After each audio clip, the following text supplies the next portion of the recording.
I believe in a process called inversion thinking, which is where you solve problems but in reverse. For example, rather than asking how to increase your fight IQ, ask yourself how to have low fight IQ, and then you list out all the ways to have low fight IQ, and then you just do the exact opposite of that. Let's talk about how to have low fight IQ and the reason why I'm framing it this way. What's interesting is that our brains are much better at finding problems than they are finding solutions. So what we do is harness this innate ability that we have to find the problems, and then after finding every possible problem we can imagine, every threat imaginable, which evolutionary we're designed to look for, we just flip that in reverse to find our solutions. This is a process I've applied in martial arts, business, and a lot of different aspects of my life, and I would encourage you to do it as well. So let's start off with the question: what is fight IQ? To understand fight IQ, let's first look at what it isn't, and by exploring what it isn't, we get to get a grasp of what it takes to actually improve it. My first tip, if you want to have low fight IQ, is just to pick on lower level guys. Never spar anyone better than you or on your level, and just spar with lower level opponents to boost your ego and avoid challenging yourself against more skilled fighters. The reality is, challenging yourself against higher level opponents forces you to adapt and improve. Fight IQ grows when you test yourself against tougher competition rather than just sticking to easy wins. When you're fighting someone on your level, or maybe a little bit above your level, you get a chance, you get the opportunity to actually step into the zone. I'm not saying that you don't ever want to spar lower level guys, but we'll get into that later. My second tip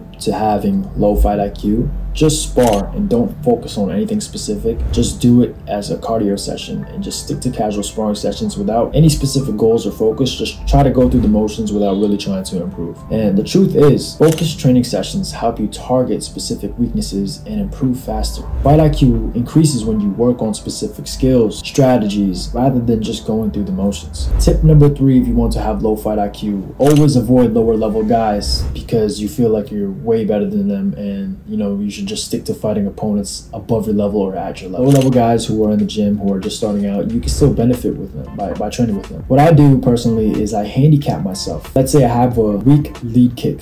Okay, I use that lead kick as many times as I can. I try to land as many times as I can against a lower level guy until they learn to defend against it. And I keep continuing that cycle of trying to pick my weaker techniques to improve them. So this will benefit you and benefit your lower level partner, because they're also learning to adapt with different strikes that are being thrown out there. My fourth tip to having low fight IQ is to just hit the heavy bag. Spend all your training time hitting the heavy bag without practicing against live opponents, and ignore the importance of real-world application. The reality is, bag work is very beneficial, but it's essential to spar against live opponents to develop practical skills, because your fight IQ grows through real-world experiences and learning to apply techniques in dynamic situations. You'll also learn to utilize your defensive tactics and utilize your actual defensive strategies. You're gonna learn how to defend yourself. Sometimes you're gonna learn the reality that when you're throwing a combo in the bag, it will never hit you back, but when you're trying to throw a combo on an opponent, you'll get interrupted before you even get to finish that sequence. So number 5, if you want to have low fight IQ, is to forget about defensive responsibility. Okay, focus solely on offense and ignore defensive techniques. Assume that a strong offense is all you need to win fights. Okay, you have to take responsibility for your defense. Okay, it's really crucial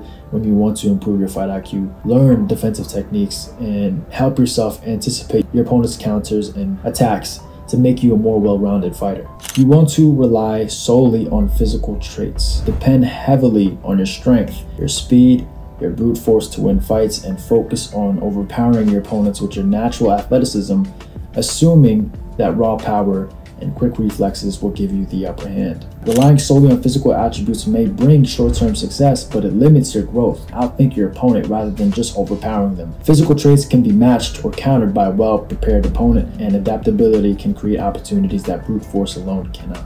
Ignore fight analysis. Don't even analyze your fights. Don't film your sparring. Don't watch yourself. Don't even bother studying fights, whether they're your own or others. Just assume that your natural talent and experience are enough to carry you through without the need for detailed analysis. So the opposite of that, you have to analyze fights. It's crucial for understanding your decisions and learning from your mistakes. Having a high fight IQ involves regularly studying fight footage to gain insights and improve your adaptability and strategy. Learning from others' successes and failures as well as your own only allows you to develop more sophisticated and effective techniques. So yeah, that's the end of the video. I hope you guys found it useful, because these tips have helped me a ton, dramatically increase my fight IQ, and most of these are actionable steps that you could take in your next class. So whenever you have that next class, for example, if you do get paired up with a lower level guy, try to handicap yourself, focus on your weaknesses, work on your weaknesses, and also study yourself. Whenever you are about to have a sparring session, try to film yourself and learn from from your mistakes, because I film myself all the time. Even if it's a bad angle, put the phone aside on the mat somewhere. You know, I'm pretty sure your coaches won't mind, as long as you're telling them that you want to review your form, you want to review your techniques. Start drilling, you know, start filming your drilling, start filming your heavy bag sessions. Just look at your form in a third person point of view. Everything other than that, it's actually like giving you strategies that you can use for your future training if you are serious. That's it with the video. I hope you guys find it useful, and let me know if you guys like more videos like this. Just give me some feedback whenever you can in the comment section below, or DM me on Instagram at MMA Jarice.